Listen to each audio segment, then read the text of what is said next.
sir.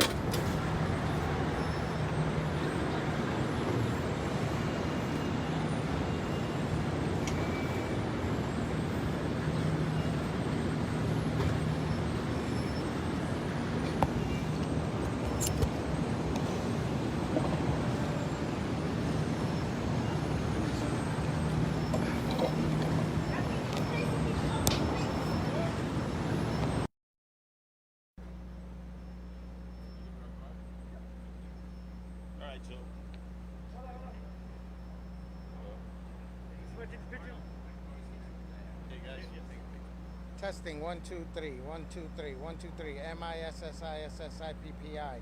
Can you hear me? Microphone check. Microphone check. Microphone check. Spread the word. Blast that picture out. We're good to go. The New York Post headlines say it all today, and it's so true. Even though there are other pressing issues, Afghanistan, the fall of Kabul, the mandate imposed on us by Comrade de Blasio, masks and vaccines, I don't think anybody could doubt how serious this is and has been for a long, long time. As Mayor Bill de Blasio, who's going to a concert every day, I have no idea why we're sponsoring concerts, is not dealing with the number one issue in New York City. And that is the explosion of emotionally disturbed persons who roam the streets, the subways, live in the parks, are a danger to themselves, but most importantly, a danger to all. Not only those who work here, those who live here, but those who travel here and the many tourists that we'd like to once again come here. They are not going to do that if they continue to see actions like this. A man with a hatchet goes into an ATM vestibule. It happens here at Chase Bank at 42 Broadway. It could have been any ATM vestibule anywhere in the 5 boroughs. Those attacks are taking place on a regular basis. And then we see the stream of men and women emotionally disturbed who descend into the subways and will push people in, or try to, into the incoming subway cars. And we find out time and time again, these are men and women who previously have been diagnosed with serious psychotic issues, who have been hospitalized, who have been given medicine. And now, to know that last March, when the lockdown occurred at the height of the pandemic, state hospitals released a number of psychiatric patients to make room for COVID-19 cases. We understood. Municipal hospitals, likewise, and private hospitals, many of them having 80 beds for psychiatric patients and many more for drug rehab.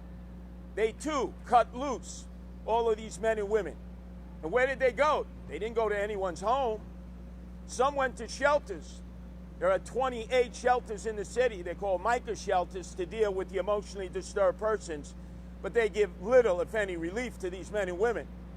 They need to be under psychiatric care. So what I'm calling for, having been a veteran of dealing with this issue with the Guardian Angels for 42 years, this is what we deal with, emotionally disturbed persons all the time. It has to be involuntary, inpatient care given. These men and women must be taken from the subways, the streets, the parks, now, brought into nearby hospitals, given a psych evaluation, and if 2 psychologists or psychiatrists deem them to be a threat to themselves and everyone else, they have to be housed for 60 days. And within that period of time, a further diagnosis can be made of the severity of their problem. And if in that time no improvement is made, they cannot be released back into the streets or to what family members they might have, or especially the MICA shelters, the 20-odd MICA shelters that exist in the vast homeless shelter system. They must be kept in psychiatric facilities. That means Governor Cuomo, who's on the outside looking in soon, he cut the budget. He cut the number of psychiatric beds long before the lockdown long before the pandemic kicked in on a march long ago, it seems. So that shrinkage was taking place. But now that many of these men are out and about, Cuomo has done nothing to recover them. De Blasio has done nothing to recover them. And private hospitals don't want them because they only get $2,000 a day in reimbursement, whether it's from private insurance or from Medicaid. Whereas if they take cardio care unit, individuals and patients, they could be making anywhere from $28,000 to $68,000 per person, per patient each day. Now, given that differential, it's understood that these private hospitals do not want to deal with those with emotional issues who need medication. We spend our time in the streets. We stop the emotionally disturbed. We talk with them. We engage with them. We calm them down. We stop them at times from attacking others in their condition or random citizens. Oftentimes you'll see wristbands on their wrists. It indicates what hospital they were recently treated from and released. Within a period of 48 hours, you can actually see that on the wristband. You can also see the various psychotic medications or other mood-leveling medications that they've been prescribed and they no longer have access to. Now, Kendra's law is not being utilized. It should be, but it is not the panacea because that can only kick in the state law when you find recidivists, men and women who have consistently violated the premise of being released from a psychiatric care facility and not to self-medicate with prescribed medications or attend their mental health sessions and therapy. We have got to get serious about this. We have got to round up these men and women who need compassion. They need our love. But most importantly, they need our care. And we can involuntarily take these men and women and we can give them inpatient care. And I defy any of these civil libertarians. I defy Mayor de Blasio, who's done nothing about this program, to tell me it's their right to wallow in their defecation and urine, to have psychotic disorders, to be completely out of control of their mental and their physical faculties. That is not a civil right. That's a disgrace on all of us in society, that we would allow them to exist, these men and women who are our brothers and sisters who need our help. And we have the facilities to help them. We have the money to help them. We need to make this an emergency. The mayor, he created Thrive 5 years ago. That bogus, fake, phony, fraudulent, fugazi agency that has sucked up $1.25 billion from us, the taxpayers. $1.25 billion in 5 years. Headed by his wife, Charlene McCray, who refuses to be accountable. And none of the Democratic leaders, either the controller, Scott Stringer, the Speaker, Corey Johnson, or Tish James, have used their subpoena powers to demand a full accounting of where is the $1.25 billion. Because we know it has not gone to the use of intervention experts in the street to care for these men and women. We want to blame the police when they get an EDP call. What more are we to do when people are in distress? They call 911. Those who don't want the police to respond, who have been doing a great job with a lot of pressure as they've been asked to stand down by this mayor. What is the alternative, Mayor de Blasio? Use Thrive? Where are the Thrive intervention workers? Where are they doing outreach? Who have they helped? Who have they brought to a psychiatric facility? Who have they helped in order to renew the prescriptions that these men and women desperately need? Not just in the streets, the subways, and in the parks, but in the mica shelters that some of them are housed in. This is absolutely out of all the debacles in the de Blasio administration. His failure to deal with the growing emotionally disturbed person's problem is his biggest blunder of all, and there's a list of so many blunders. So we need, with an incoming governor, Holcomb, to immediately start the involuntary commitment of these emotionally disturbed persons. Hold them for the 60 days legally that we can, give complete observations, and in that time, if 2 psychiatrists and 2 psychologists come to the conclusion that they need to be remanded to a state, a municipal, or a private psychiatric medical facility, whether it's Kings County, whether it's Kirby Psychiatric, Creedmoor, whether it's Cornell Medical, whatever the facility is. And so be it. It is the priority of the time. We cannot afford to have another Hatchet man case or another person thrown in front of a moving subway train. It is a disgrace to the administration of Bill de Blasio, who can't wait to go to his next concert. And it is a disgrace to all of us that we permit this to go on. The continued torture of these lost souls who are a danger to themselves and everyone else. It's time for us to take action. When I'm mayor, I'm going out. So many of these emotionally disturbed people, I know personally, so many of them, as guardian angels, we've taken to hospitals. We've gotten their prescriptions refilled. They can't even find a bathroom to go to. So when we scream that they defecate and urinate in the streets, I ask all of you out there, when's the last time you've been able to find a public lavatory that's open after the pandemic? They're not. These people have the same needs that we do. And we have window shades on our eyes, cotton balls in our ears, and a zipper on our mouth. We don't need to create them as villains. They are in need of our help. Our mayor won't help them. Cuomo won't help them. Let's hope Hochul comes to their rescue. But I definitely, when elected mayor in January, will make this the #1 priority in the city, because these are our fellow brothers and sisters who are desperately in need. We need to help them so we can help ourselves and get our city back on track. Thank you. Thank you. Any questions anybody has? I'm the leader of the Guardian Angels, the one who started it. Guardian Angels are in 13 countries, 130 cities now. I started it as a night manager in McDonald's back in 1979 on Fordham and Webster. We started to patrol the subways, then the streets, then the parks. We do it now all over the world. Unfortunately now, a #1 issue we deal with all the time, that includes myself, I'm in the subways every day, the emotionally disturbed persons. I've had my jaw in the last 5 years fractured twice by emotionally disturbed persons that I was trying to come to the aid of, but were having their psychotic disorders. I don't fault them. They saw me as a threat, like a gargoyle, like a dragon. We don't understand what they see because they don't think or see what we see. They feel like they're caged, they're threatened. They need their medication, they need help.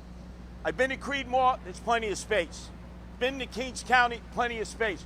Kirby Psychiatric, you see it when you go towards the Triborough Bridge, right there on Randall's Island, that huge facility, it's virtually empty. State facilities, municipal facilities, and now the private hospitals and nonprofits don't want to start taking psychiatric patients again as they did before the lockdown, because they're only getting $2,000 a day from either Medicaid or the private insurer. Whereas obviously if people have other disorders, like cardio being the primary one, they can get anywhere from $26,000 to $82,000 for 1 day of a stay in that same bed. They have to be forced to take these patients. And many of them became psychotic because they needed drug rehab. They were kicked out of drug rehab because they needed the beds. I think we can all agree when our fellow brothers and sisters were dying in the ICUs, there weren't enough ventilators. We need every bed we could get. But now we're back on track. We're having concerts. We're having celebrations at taxpayers' expense while these poor souls sleep in the streets, sleep in the subways, attack people, attack one another. And we allow this to take place. We call ourselves a civilized society. When the New York Post says this is like Kabul in Afghanistan, come on. It's exactly the same thing, except it's not a foreign enemy. We ourselves are our own worst enemy to allow these conditions to continue. In the economic engine of the world, New York City, the capitalist epicenter of the world, where we have a $100 billion budget now, bloated as it is by Bill de Blasio, and we can't find the money to house, care, and keep secure men and women who eventually might be able to get back on track. But without the care and without the medicine, they'll only plunge deep into the belly of their own beasts. For them, it's like Dante's Inferno. We cannot ignore their plight any longer, because if we ignore them, they're coming for all of us. A bank like Chase, with billions, and other banks can immediately, because of this event, have a private security officer assigned in every vestibule of every ATM from Tottenville and Staten Island to Douglaston and Queens to every congested area of the city, because the emotionally disturbed and homeless seek to stay in these vestibules mostly as a sanctuary, mostly to sleep. But a lot of them act out. A lot of them threaten the patrons. So it would seem to behoove Chase and other major banking institutions, spend a little of that money you make, and instead of going out to the Hamptons on the weekend, you'll have a few less cocktails to take care of the patrons who bank all their money in your facilities so they can withdraw it from an ATM at their pleasure and leisure. 24-hour security in every ATM vestibule. And think of it, it's bad enough. In this case, a man is attacked. How many times have women gone into these vestibules and men, psychologically deranged, want to prove to these women in those vestibules that they don't have erectile dysfunction? I won't explain it any further. Pervs, gropers, sexual deviants. And then you wonder why women won't go into these vestibules. The corporate sector, Wall Street, the big banks, they got to realize they have to do their share. They can put a private security officer at minimum wage in each and every vestibule, 24/7, 365. That could be their contribution to dealing with this ever-growing problem. Any other question? Yes. As man look into the protection of the Special Needs Act in New York State, which protects patients like you're talking about, but only within the boundaries of a hospital. Where is the protection out here to identify the problem? Will you ask me look at that? Protection? That's the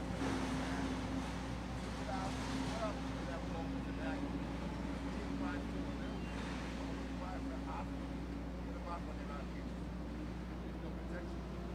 Well, number one, I think I understand the question. It was a little difficult to hear. The question is, as men, when you look into the Protection for People Special Needs Act of 2012, which protects patients in a hospital, mental patients. Sure. What about when they get out here in the street Sure. and their protection? Well, that's all along the line with the HIPAA laws. Protection. Not just for those who have physical ailments, Right. but also for mental ailments. I equate the two as being equal. So, for instance, Go ahead. let's say a woman passed out across the street and began to vomit, projectile vomit. We immediately would summon through 911 EMTs, and even sometimes a fire truck comes, and they would take her right away to the ER. That's a good thing to do. In fact, in the subways now, you see the advertisements that say, we will discharge the train if someone is physically ill. And that's the right thing to do, because who knows what kind of physical trauma that person is going through. But I've been on trains where I've come across men banging their heads on the partitions, obviously, clearly out of control of their mental faculties. That is mental sickness. I've actually taken them off the train, not discharging the train. I was able to take them off the train, wait on the platform, call 911. The same EMTs came and said, what do you want us to do? They're going to give them a psych evaluation and they'll release them within 8 hours before I finish the paperwork. So you got to do something. And they say, we're not permitted to do anything by this administration, who says, Bill de Blasio, they have a civil right to be in the streets, the subways, and the parks. Cuomo made the same statements over and over when he was governor, that they have a civil right to wallow in their defecation, wallow in their urine, babble, have psychotic disorders, attack people randomly, and again, occasionally they get brought in for a psychiatric evaluation only to be discharged, sometimes in less than 24 hours. How can we do that when if we had 2 psychiatrists, independent and autonomous, give them an evaluation, we could hold them for 60 days with involuntary confinement, reassess, and after 60 days, if their problems continue to plague them, then remand them to either a state, municipal, or private facility. And if necessary, pay the freight to the private nonprofit hospitals so it's cost effective for them to reopen the units that they closed during the lockdown a March ago, when they had to do it, we all understand, to free up beds for COVID-19 patients that were flooding the system. Hopefully I answered that. Well, you did pretty good with that law. It helps protect them. Yes, absolutely. Absolutely. Because who can identify EDP? You know one when you see one? Well, unfortunately, we've met so many. Exactly. We can, but the average citizen really can't. Well, NYPD has a special protocol. Yes. EDP. Well, they had a homeless outreach unit Okay. that was disbanded when they defunded the police by $1 billion. We all talk about the street crime unit, the undercover cops, but what is never spoken about is how they disbanded the elite homeless outreach unit. I met those men and women, highly trained, who knew how to deal psychologically with those who had emotional issues. An average cop is not trained to do that in the academy. You don't want a precinct cop to have to deal with it only if they're the last choice. And remember, what did Blasio say? We're going to have Thrive intervention workers who are going to do this. Ma quanto mai, as we say in Italian. I'm still waiting. I'm still waiting. Billion. $1.25 billion spent and nothing to show for it. But NYPD is training what they call PMCS. Yes. That's an acronym for Preventive Management Crisis Situation. Right. They're the ones you and I would call if there's a psych patient. They know how to deal with psych patients. Exactly. As regular citizens, we do not have Oh, to train. They have to we know because we deal with it, but an average citizen, you're absolutely correct. So we have, as mayor, Yes. to look into these details. Oh, absolutely. Thank you. Yes, ma'am. How you doing? First of all, I'm gonna salute you. Oh, appreciate it. Brown. Thank you. You was good with my bucks though. Came to my house, I'm off. Alright, been around for a long time. Yes. First of all, I'm gonna give you facts. Where you at, you on the right track with mental illness, homeless people.